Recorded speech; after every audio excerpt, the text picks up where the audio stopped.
Okay, so how many of you guys and gals have been backpacking before? Wait. Okay, so this will be a good introduction. How many times have you gone? Pretty experienced, not so much? Like, I want to say under 5 times. Okay, less than 5 times. So this is going to be one of those days where there are a lot of different styles for doing this. We're going to use sort of the American plastics and fossil fuels intensive version. But there are lots of other ways of living and going out there. So I just want to sort of preface this with that. And again, we're going to be packing for a backpacking trip, which is going to make a lot of hard decisions for us pretty much instantly in terms of stuff like the would-be nice items, the luxury items, the comfort items versus this is a Big Ten survival item, and if I don't have this, I'm creating a problem for everybody that's with me, potentially. In the event that we have normal weather and we get rain on, or you stop your fall or trip with your teeth, and if you're unprepared for stuff like that, then we got a bigger problem now than otherwise. So, what we're going to do is not figure out how to jam all of this stuff into a couple of backpacks. We have a couple of different styles of pack here.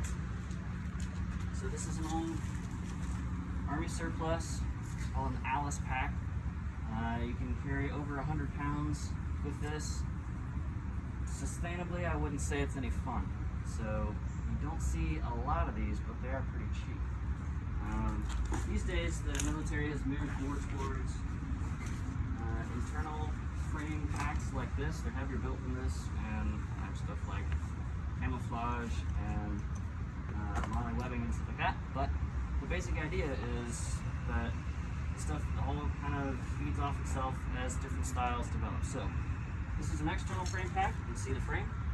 Good for carrying heavy loads if you know you just have zero chance of resupply and you gotta carry all your food in from this heavy. You go with an external frame pack and you kind of lash everything onto that and fill up the big sort of central sack with all the smaller loose items. An internal frame pack has a pair of stays running down on sort of either side of your spine. And the idea here is that both of these are going to cinch as tight as they can around your hips, not your waist, and on the high end of that, so that like if you feel your hip bones and you can feel sort of that outer orbit of them, you're going to have the padded part of the belt cupping that like above, atop, and right below that, so that when you load your pack down, it transfers the weight onto that belt. So the tighter that belt is cinched, and the more comfortable it is when it's tight, the better it's going to do at transferring that weight through those stays or those pipes or those carbon fiber rods onto your pelvis and keep 100% of the weight, as much as you can, off of every single one of your intervertebral discs, which are going to get compressed and dehydrated and blow out like a zit if you overload them and dehydrate yourself and make a twisting motion when you slip because you're stepping over a log that's falling across the path or something like that. So far so good? Alright, so eyes on the prize. Our end goal is to have all of our weight as close to that transfer point as possible. So centered left to right in the pack and close against your back towards the bottom, and everything else just kind of piles in and around that and pushes in against that spot just below your bottommost lumbar spinal section of your column. Sound good? Alright, so it can feel kind of like wearing a corset. For those of you wearing a corset, I don't know, live your life, whatever. When you got this thing all strapped in and loaded up and so forth, and it feels mighty good to pop that waistband off, take a break, set your pack down without dropping it, throwing it down, and just kind of take a breather throughout the day. So we can carry a lot more safely, we can go farther, and we can be a whole lot more happy while we're backpacking if we take a lot of breaks, which is counterintuitive. Alright, so we want to sort of embed the skill inside the gear so that we're not trying to go gonzo for 12 hours without a break because, this is how we did it in the Army, or this is my picture of what macho-ness looks like. No, we want to take breaks about every 45 minutes or more. And even go so far as to, on pretty hard exertion days, pull your shoes off completely, pull your socks off, turn them inside out, let them dry out a little bit, and let your feet dry out. Because by far the greatest density of sweat glands on your body is on the soles of your feet. And when your skin is wet with sweat, because you're wearing a pair of non-breathing, full grain leather boots, you're just trapping all that moisture in there, and you get those pruny toes just from sweat. And that just makes the rubbing and the delamination or the splitting of otherwise adhered layers of skin much easier. So keep your feet dry by constantly resting, drying throughout the day, and taking breaks and so forth. Otherwise, yeah, you might get there 5 minutes faster, but if you got a blister that's going to take 2 weeks to heal and is an open and can become a septic wound inside your dark, moist, and warm footbox environment, that's a pretty big problem. So we want to make sure that everything about how we pack the pack and the type of pack that we select is very much geared towards making you able to take breaks, cover mileage, but also kind of survive and be pretty happy with it. Sound good? All right, any questions so far about pack selection? All right, cool, moving on. So, we got a couple different example packs here, and if anybody wants to kind of pack along with me as we go, I've got a couple of copies of most of this gear, as you can see. Because 2 is 1 and 1 is none, but in backpacking we have to make hard choices about what we're going to carry duplicates of. And it would be pretty unusual for somebody to carry 2 tents, but carrying a lightweight solo or 1.5 person backpacking tent plus a 1/2 pound hammock. All right, now we got a backup shelter solution, or maybe just a tarp. Not even worry about the hammock rigging and so forth.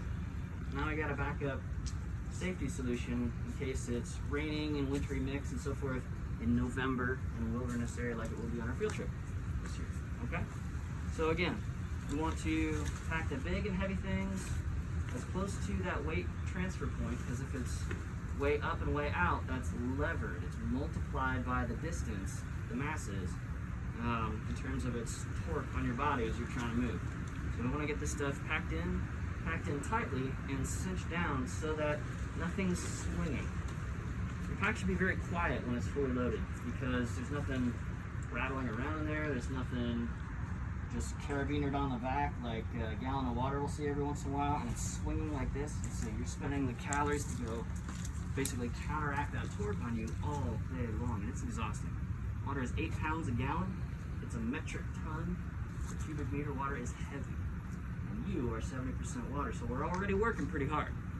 Okay, so first things first, we want to make sure we got our essentials, and then if we have space and weight left over, then we can go with some of the would-be nice items like pillows and s'mores and whatever.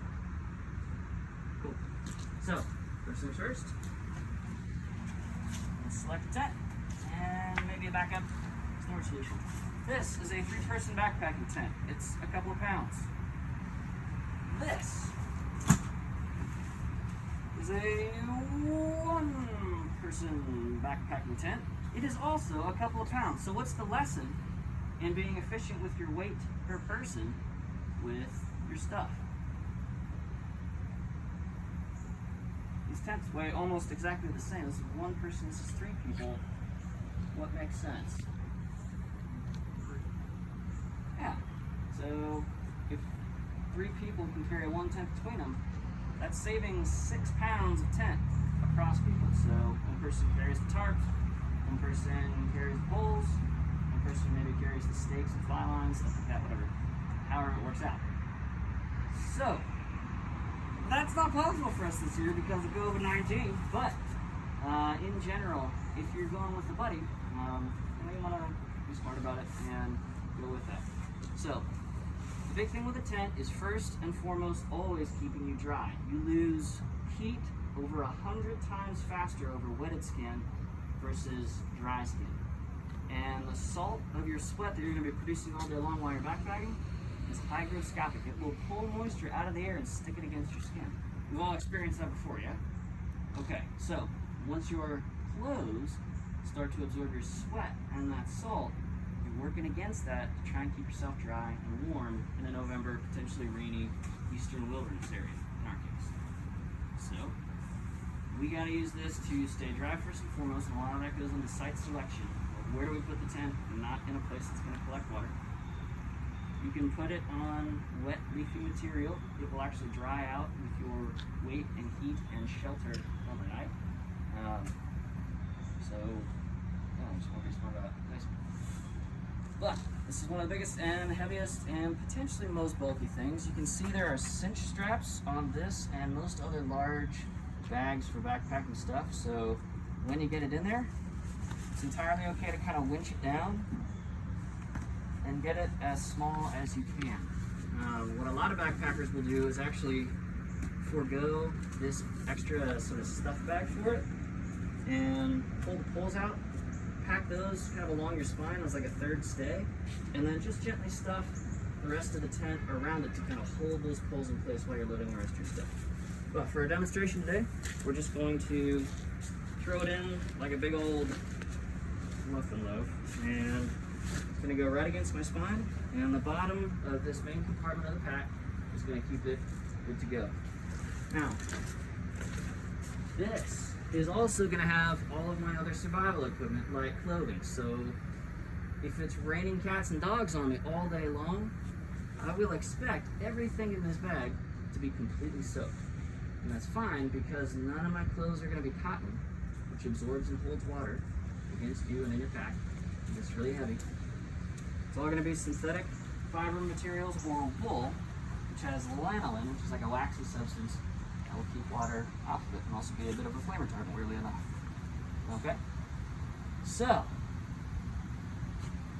what you want to think about, worst case scenario, let's say we're getting up on day 3 of our backpacking trip and it's been raining cats and dogs this whole time. Our tent is soaked. Well, we got to stick it in our pack. So, get it as dry as we can, kind of shake it out, maybe even while it's still raining on us, jam it in there, and then around the tent and inside the protective, wear-resistant outer layer of the pack itself, we want to provide a waterproof environment, entirely waterproof. And if you're going to be doing any river fording, stuff like airproof as well, this thing can be a basic flotation device for you, because it's got foam padding and you've got some air trapped in with all your stuff. And if it's airtight and watertight in, say, a contractor bag, which are super cheap, super durable, this will live longer than you and me. And even just a super, super cheap, hopefully an unscented kitchen trash bag will get you most of the way there. They're not nearly as puncture resistant as contractor bags are, but we got rolls and rolls of contractor bags, so everybody is going to be using one of these. Or 2. We'll see where the other one goes. Alright, so tent goes in, this pack's otherwise previously empty, and then around that we're going to pack the waterproofing.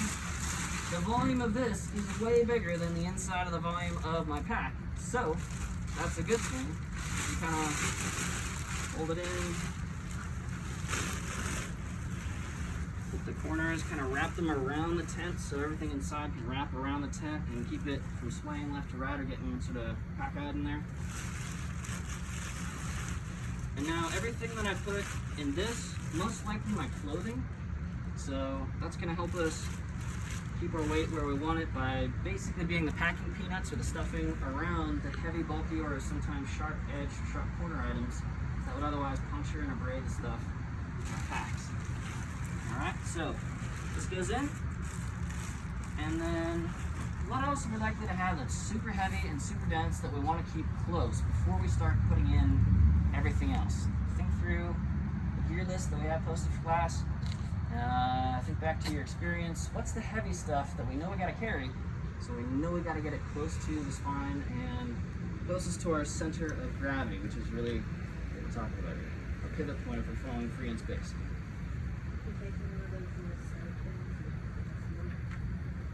Yeah, okay. So these stoves are, I got a couple different kinds.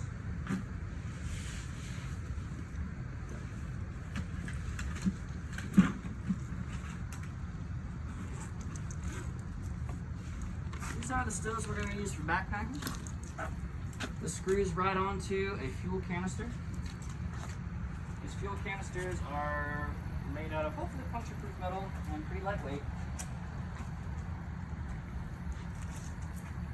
The screws on, very simple valve operation, reasonably lightweight, but man, that looks like it's ready to chew through everything that we need to stay airtight or watertight, so we gotta figure out something to do with this. The other kind of stove that we have is like this. That will screw onto one of these red fuel bottles over here. So for this class, if you want to buy one of these, they're not particularly expensive. They're fairly simple and durable. Here's one. They come with a carrying case to take care of those sharp corners. It's a little bit smaller and lighter even than my other one.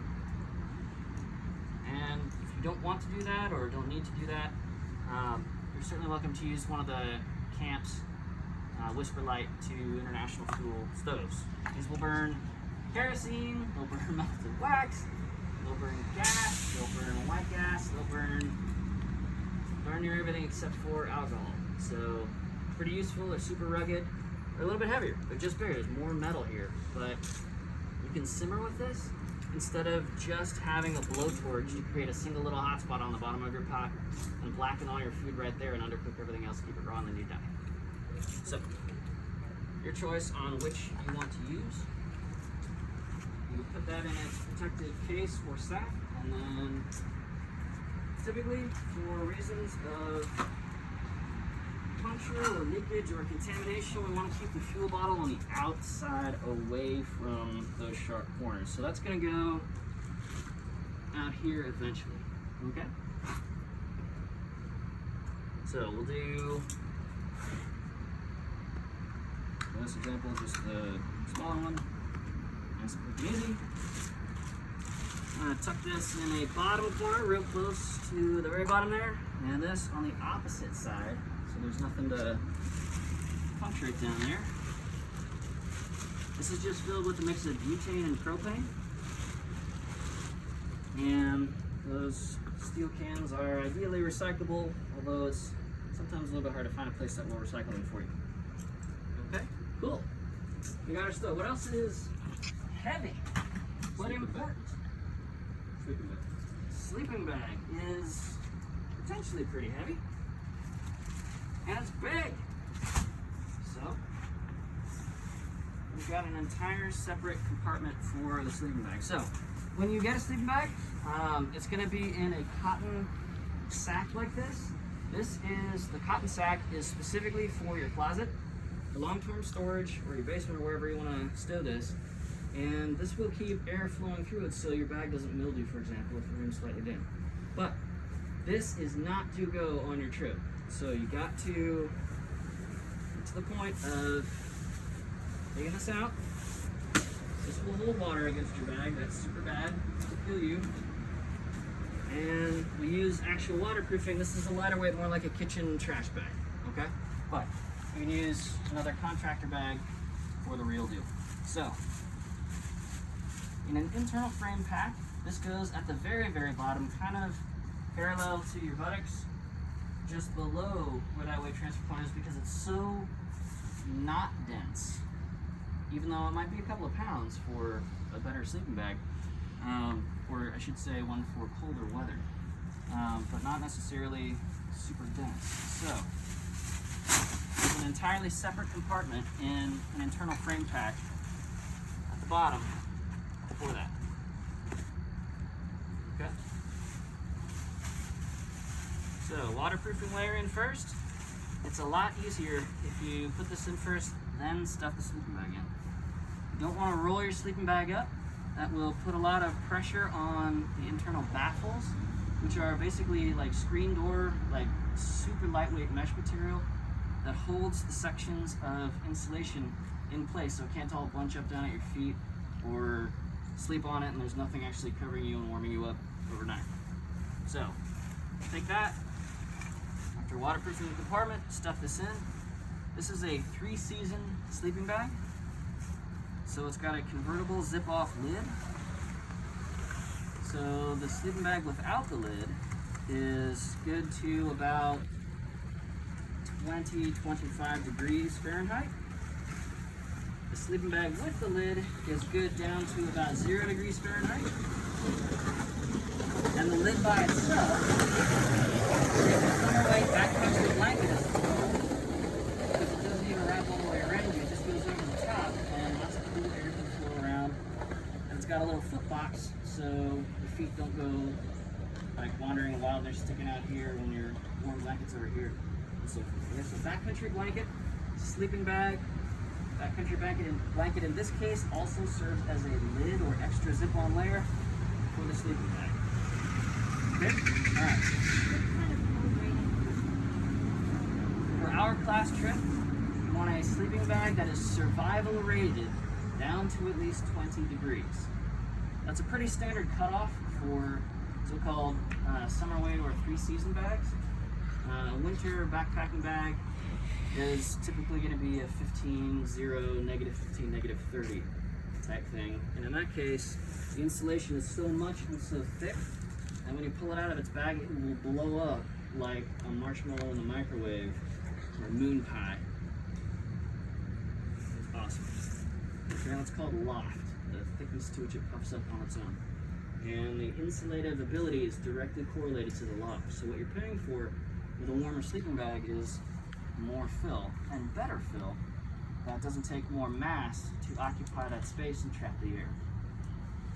The most expensive sleeping bags are made of eider down, and each bit of down is collected by hand by somebody on rappel ropes off of eider nests and cliffs in very cold places. And those bags can be over $1,000. But for us these days, we can use the modern science of plastics to get a synthetic fill bag that is not necessarily juiced down and will not, it's warm while it's wet. Because just like your performance clothing is plastic insulation in, this is a synthetic fill bag. The style is called Polar Guard. A bunch of different insulative fibers used in sleeping bags and stuff. This one's Polar Guard. And so forth. Alright, so you get your sleeping bag and gently just gonna grab a handful and push it in. I'm not jamming, I'm not ripping anything. This is pretty lightweight fabric by necessity. But it's also very specifically engineered fabric so that if this were a down bag, the down needles or the down quills won't poke through this material. So then it looks like it's snowing. And that's bad because that's your insulation that you paid for going away. So you get the bag, or in this case just the lid, in there. Gather up the entire mouth of the bag, push the air out so it's not taking up too much space. Kind of twist off the mouth of the bag, and then you can gently zip it up. And it'll start to re-expand the moment you do this, but it's still mostly airtight. It's not going to get any rain just like seeping through that plastic. You're good to go. All right, cool.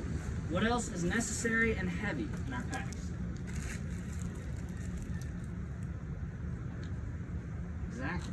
Yeah, we were just talking about how water's a metric ton per cubic meter. So, a lot of internal frame packs, and this is no different, this one is no different, have a compartment either inside the main compartment, it's just a sleeve. In this case, it's right outside the main compartment, so if you come a little bit closer, you can see this runs the entire vertical length or height of this pack, and it's a dedicated pocket for sticking a water bladder, fully loaded water bladder into. Alright, so that particular one is big enough. This is a full-size backpack, it's 70 liters, whatever it is. To be able to carry one of these larger ones, like a 3-quart one, going to be about 100 ounces, about 6 pounds of water. That's a lot. That's twice as much as a 3-person tent. So that goes even closer to your spine than a tent does.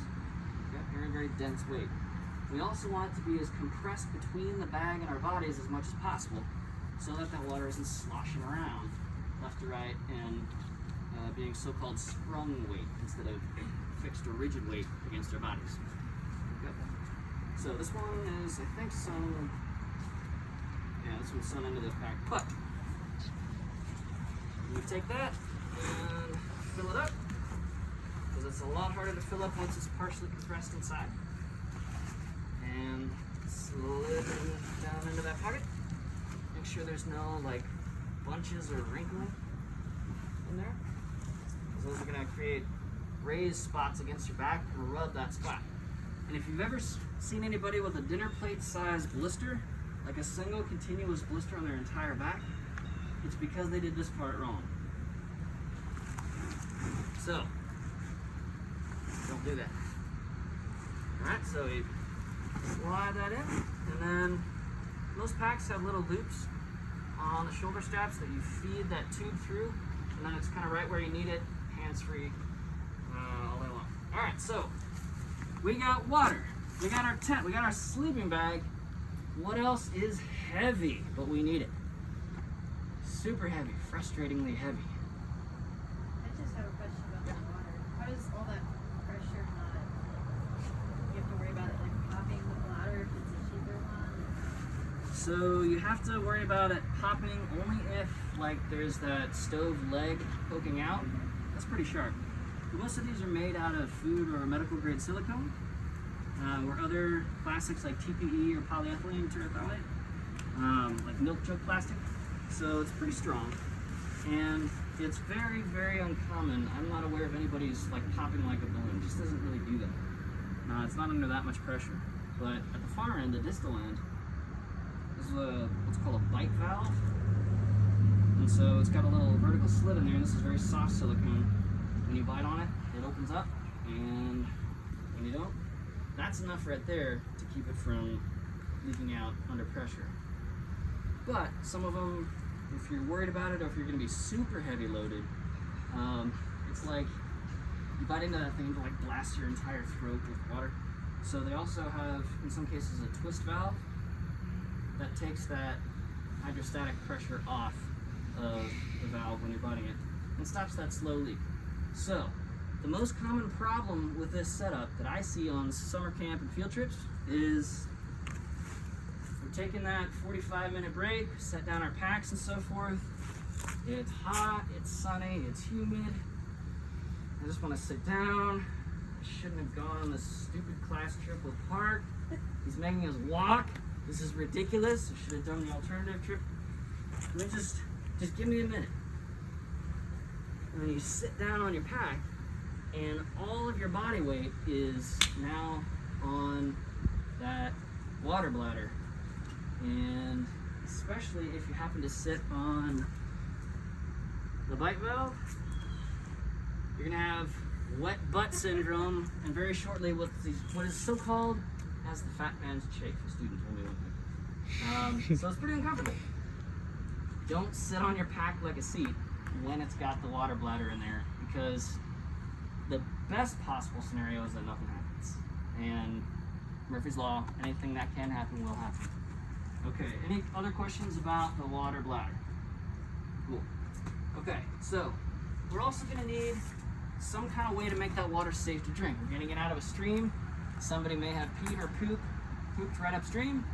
Somebody may have peed or pooped in the specific spot where we are filling our water bladders up to 10 years ago. And a recent rainstorm will mix that E. coli or the fecal coliform back into the water column by sort of static percussion of the raindrops mixing that sand up. So this is a ceramic and carbon element water pump filter. It's a Waterworks 2. This is heavy. It's also kind of expensive. You can throw any kind of water at this forever and service it in the field. You can take this cartridge right out and scrub all the fine mud particles out and get it working again.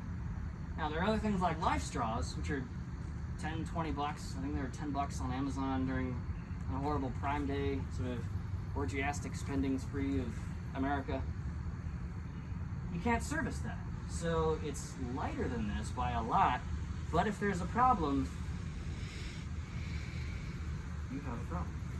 Okay? So you're making a conscious decision. Do I carry a mechanical pump filter like this? Do I just carry this and a sack that I can screw onto this and use a gravity filter? Let gravity do the work. It's a little bit slower than using the mechanical pump, but it's a lot lighter. So everything's a trade-off. Or maybe I leave this at home completely and say, I got a ton of fuel. I'm not going that far. We got a lot of forest around us to make campfires with. I'm just gonna boil my water. Boiling water is pretty good for most kinds of pathogens, especially at low altitude like we are. So this is another one of those things where we want to have a couple of different ways to tackle the problem. Sound good? All right, how are we doing on time? Great. So I'm going to pack this one as a trip leader. I need to have sort of a backup from a backup. Kind of like that exhibit meme, yo dog, I heard you like to filter your water so you don't die of explosive diarrhea. So I put a water filter in your pack so you can drink water while you're filtering water. All right. That is low and dense and heavy, and it's to one side, so now I need to start balancing this out with something else. But I put this on the outside of my pack instead of closer to my spine, centered in the middle, because I don't want to have to 3 or 4 or 5 times a day at some of those breaks stop, totally unpack my pack to get down to that pump. So certain things that you know you're going to need during the day, like snacks, like your rain gear, like navigation information, your map, the compass setup, all that stuff goes on outside pockets, visible or accessible from the exterior. Okay, so if I am planning to boil my water using campfire stuff, then I'm probably not going to want to paint myself into a corner with being able to find firewood. So at that point I need to make a choice about a hatchet or a Sven saw. This makes a triangular bow saw, or a saber saw, or what have you, Sierra saw. These are heavy, and they have lots of sharp pointy bits, and if something goes horribly wrong, like, you know, you're sawing away and you're talking with somebody and you're sawing your thumb, well, okay, maybe we could have sterilized our water without sawing a finger off. Maybe we take the extra weight of pump filter, and our backup is chemical sterilization instead of thermal. So this is phosphoric acid and chlorine dioxide, and you mix this stuff up, let it sit for 7 or 8 minutes while it cures, and it's 7 drops of each per quart, and then you dump it in your water. It turns a very pale yellow color for a minute, and then wait a half an hour, and it's good to go. This is tap water. Just like we add chloramine to our water to kill most everything that'll kill us. This does the exact same thing, but in the backcountry. So if you absolutely hate the taste of tap water, this is not the right solution for you. But it's light. This will treat something like a couple of 100 gallons, and I've never had any one of these fail me, and I've used them on thousands of miles of backpacking trips. Okay, so this is what I tend to use personally. I'm making that trade-off between carrying a filter, well, I'm carrying it anyway for the class, but the very, very low but present risk of getting cancer from eating a bunch of chlorine. Make sense? All right, cool. But there is no fluoride in this, so you know there's no mind control. I'm kidding. That's a conspiracy theory. That's not real. That's just because people die from tooth infections. Okay, so moving on. I'm gonna need this all day, every day, both as a trip leader and as somebody who needs to drink water, up to 2 gallons of water and electrolytes in a desert hot environment. So I'm gonna put this in the brain or lid of my pack, so instantly, even if I'm walking, I can start unzipping it and have that out. In practice, you would never actually do that while walking since that's dumb. But I'm also going to duct tape it together, as you can see, and if I lose this, I'm hosed. So I literally tie it onto my pack with double figure 8, stop knot on both ends, and cannot lose something, because if you lost your pack, you're already dead. So, here we go. That goes in there. Any questions about water and water sterilization? Cool. All right. We're getting pretty far as the essentials go. If we're going to be boiling water, or even if we're not going to be boiling water to sterilize it, we're going to need something to cook that stuff in. So, let me show you a couple of different options with that. A solo or pair of backpackers can get away with a single large mug. This is titanium. It's lighter than a fart. It's very strong. We make submarines out of this for a reason. And that's good enough. Like, we can make a meal at a time, just chilling around the campfire or the camp stove. And it's not a whole lot to manage or clean. It's not going to take up a lot of space. So if you've never used titanium cookware, it's great, whatever. It's also super expensive because it's hard to work with titanium because it's so hard. But very, very thin walled. So if you're using a titanium stove or a titanium pot with one of those little blowtorch burner stoves, you're going to get a real hot red spot because there's not a lot of heat spreading. It's so thin, it's just going right through. So that's good in terms of efficiency. It's really bad for cooking stuff other than boiling water. This is kind of the opposite end of the spectrum. This is for a group of 3, 4, 5, 6 people. These are MSR steel pots. But wait, there's more. They're nested in each other, so you got room for your whole cook set. You put your stove in here. It's not going to puncture through multiple layers of steel. You got pot grippers, so we don't have to have the weight of multiple handles on multiple pots. You're only using this a few seconds at a time, only take one. And a measuring cup for stuff like not doing super boring, horrible ramen type meals that are bad for you anyway. Alright? So, if you want to spread out the weight along this lines, maybe one person carries the stove, one person carries the pots and pans and lids, one person carries the stove fuel. That's approximately equal in terms of weight. I'm going to add 4 2 each for the complete cook set. Sound good? All right. The only other thing we're going to need for a cook set are spark sources. So, anybody know how to operate a big lighter? Big test, zoom right in. Got it first try, perfect. You don't even need the flame, you just need the spark, right? We're working with gasoline here and alcohol. You don't need like a fire, so you shouldn't ever be burning your thumb with one of these. If you're making bigger fires, as long neck lighters are great. It's the same thing, it's just a spark source.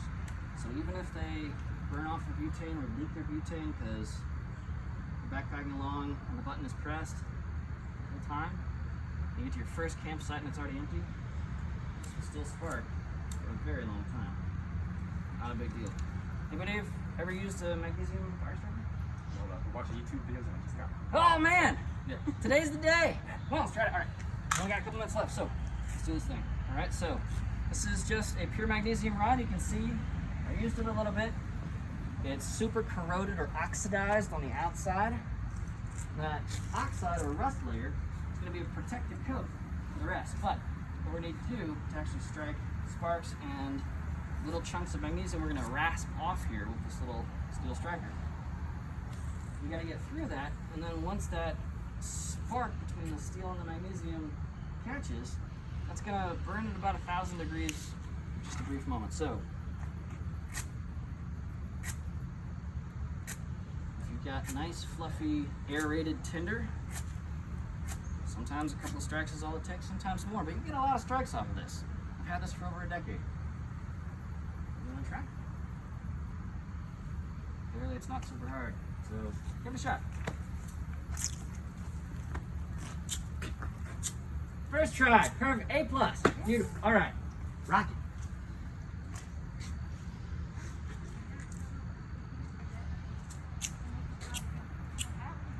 That's it, that's the whole thing.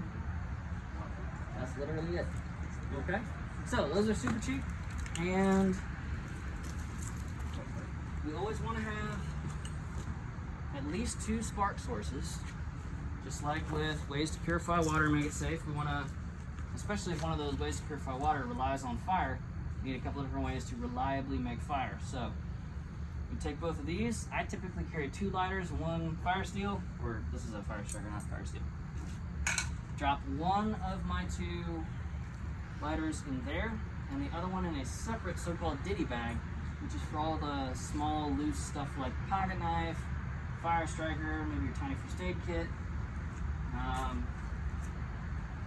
stuff like vitamins, medication, and the waterproof, in this case metal. You can just use like a prescription pill bottle. It's all the same. Like this is American materialistic wankery, right? But it's so fancy. Like, look at all the miles I've earned on this. No, it's just a little aluminum box, right? No big deal. It's got a little rubber gasket, whatever. Don't impress me with how much money you can spend on this trip or want to. Impress me with how much you save. I think it's smarter than just defaulting to the buying everything approach. Okay? Okay. So, in our ditty bag, you're gonna have lots of stuff like this. So, ditty bag can also include stuff like a multi-tool, which is lots of tools in one. This is a complete tent repair kit. It's got a couple of patches for screen, for ripstop nylon, and it's also got a couple of different kinds of glue in there for each of those materials appropriate to the material. Silicone, impregnated nylon, your tent material needs a silicone glue. It's very slippery. Nothing else will grip. Okay? If the sole falls off of your shoe, you need a different kind of cement, like barge cement or shoe goo or something like that. Okay? And so on and so forth. And then other bits, we've got tent pole splints. So if you snap a tent pole, you slide this sleeve across the broken part, duct tape it real hard, and just like with a broken bone, you splinted it.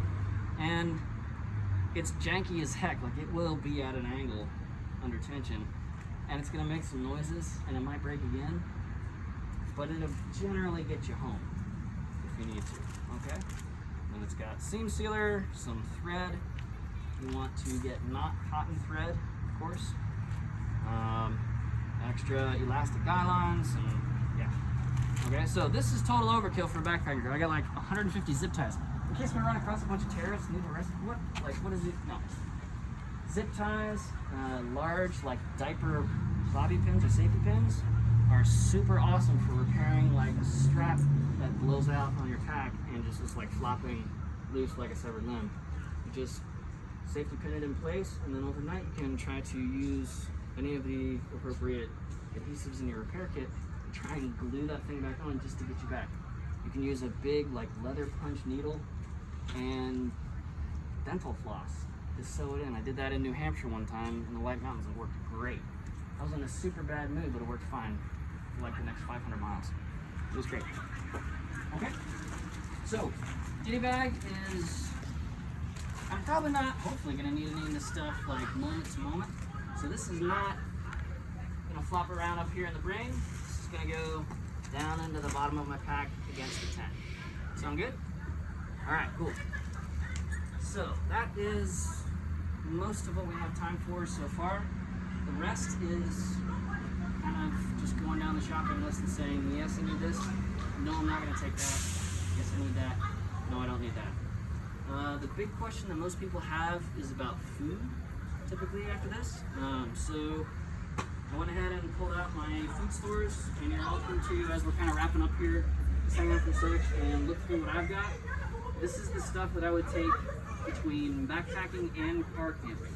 So this is what I keep on campus to just pull from and then go. But you can see kind of what works. Canned stuff, terrible idea for a backpacking trip.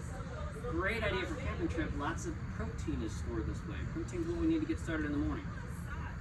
Lots of carby stuff tends to be in these papery or wax paper bags. Like there's like 10 or 12 different flavors of baked potato flakes and stuff. It's fantastic.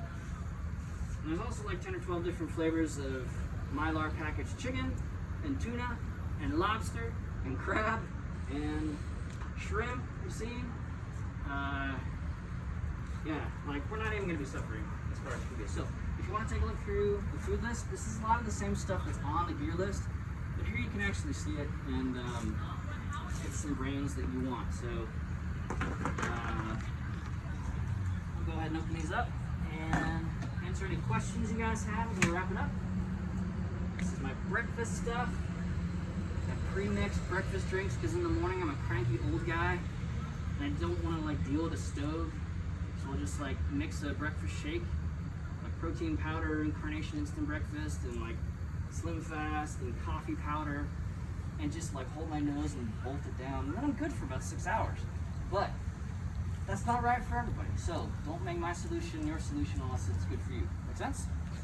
All right. So come on over, take a look if you want, and if you are good to go, you're good to go. The other thing that we typically overbuy are spices. This is like 50 or 60 people's worth of weekend spices, like chili powder, onion powder, garlic powder. Lasts forever. Buy one, steal one from your kitchen drawer, whatever, and so forth. And I don't want you guys to miss this. So there are so many bars and they're so expensive. So just like get stuff on sale. Just be in the habit of going to Kroger and the Co-op or International Grocery has a ton of, there's prepackaged different curries and rice meals and chickpea stuff. Those are just heat and eat. They're so good, man, and they're cheap. You buy one get one free. I think they're $1.50 for a meal. Like I have trouble finishing some of those. They're so huge. So yeah, okay. What questions do you guys and gals have while you're kind of looking around, gathering your thoughts so far? I'll continue this exercise with the next class, and we'll pick it up kind of right here and record it as well. So you guys will see kind of the rest of the packing stuff online. Do you know what people have done in the past for like vegetarian proteins, lightweight? Yeah, so most of those are not just vegetarian, they're actually vegan. And at $1.50 a meal, that's pretty good. Rice and beans is good to go. You can season that a million different ways. Throw in some lentils. If you are vegetarian or vegan, the Co-op sells different, like tons of different soup mixes pre-made. Which is just rice and quinoa and split peas and lentils and red quinoa, and you can season it however you want. So you just like soak it in water and then boil the water and then throw in whatever flavor you want. You're good. That works very well. This is like less than a quarter per serving per person. Like that's, you just can't eat that cheaply otherwise. And it's super easy. Eat and eat. Yeah. What else? What about like a camping pad? Camping pad. Any of those that are small enough? Yeah. So for camping pads, we have dual layer closed and open cell foam. Open cell foam is not waterproof, but it's pretty cushy. It will let air and water flow through. Closed cell foam will not let water flow through, and it's a little bit more rigid foam. So dual layer ones are soft on one side, more rigid on the other. Usually you want to roll it out, fold it in half, and then sleep on the doubled one for double the thickness in between your hips and your shoulder blades, and sleep on your shoes and your spare shirt and stuff like that as a pillow, and then throw down your backpack under your heels as bottom end. It's plenty cushy enough. Another kind is an inflatable mat. You can get these up to a couple of inches thick. It's literally an air mattress, but it's got foam inside as well. These are not quite as warm as these because they have to be open cell foam so that you can blow it up and push all the air out and roll it back up. If these puncture, you are screwed. So this means a separate repair kit for this, and potentially a nasty surprise if you're in cactus country, for example. When you get to your campsite and you're ready to camp, this cannot fail you. This is idiot proof. I know. This is what I use because I'm an idiot. And sometimes after a long day of hiking, my brain isn't working so great. I just want to be able to throw this out, pull it down. Also, these are like $5 to $15. These could be over 100, the inflatable ones. So it's really up to you. But generally I advocate folks using a closed cell foam mat instead of otherwise. This is your only insulation versus the ground, versus the entire planet. Your sleeping bag doesn't help here, your tent doesn't help here, nothing else helps except for leaves that you trap under your tent or around your tent and the ground pad. Make sense? Where do you pack that? Great question. You can, this is super lightweight. It's a couple of ounces total.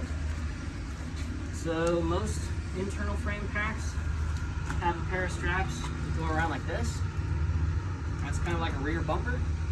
Sometimes if you're going to be going cross country and you're worried that that's going to catch a bunch of trees or thorns on each side, and lash it like this.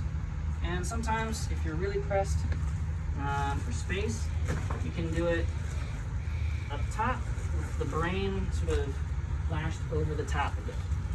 Okay, so lots of options there. Usually that goes outside your pack because it's so darn big. For very, very lightweight front frame packs, you use this as the frame.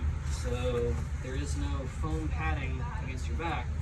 You fold this in like quarters and slide it into a sleeve for that, and it works to help keep the thing rigid. That only works up to 35 pounds. Ask me how I know. So if you're a heavier duty backpacker, you don't want to use a so-called ultralight pack and pad combo approach. It's for a very specific technique of backpacking that is very lightweight and effective, but it is relying much more heavily on your training and skill and experience to be able to replace gear with skill. Okay? Questions? What else? I'll go as long as you want. Are you doing air bags and throwing them over trees, like hanging them? Yes. Yeah, so we've got nylon rope for that, and kind of the only thing we want to avoid with bear bagging is using very thin line. This is about the same diameter as the contact patch on a hand chainsaw. So this will chainsaw through the branch and injure the tree so that you can get one night of benefit out of it and injure the tree permanently. So you want to use larger diameter core, maybe even a tree saver strap if like a sleeve to reduce the abrasion. If you are going to hang a bunch of people's food, like 50, 60 pounds of food, over one big branch. So much bigger diameter cord for that.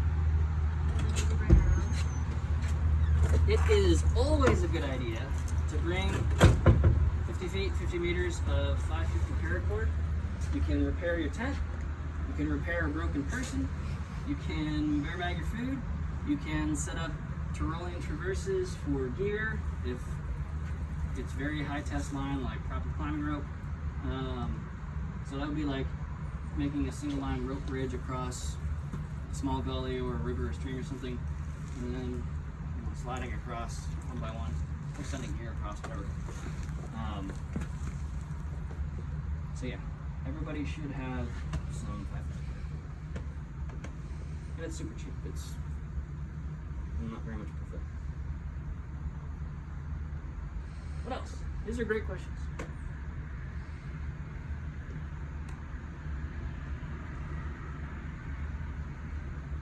All right, so you're free to hang out, let around. Again, I'm going to start kind of right where we're leaving off here with the next crew. You're welcome to stick around for that if you want. Otherwise, we'll just keep an eye on the website for when I can upload it and post it. But this is literally all just the stuff from our packing list so that you can actually see it and think about it and so forth. If you're buying a tent for this class or renting a tent, know how to set it up beforehand. In case we got to set it up in the rain and dark, running from bears and so forth on our field trip. Cool? All right. Well, let me go grab the other students and I'll be right back.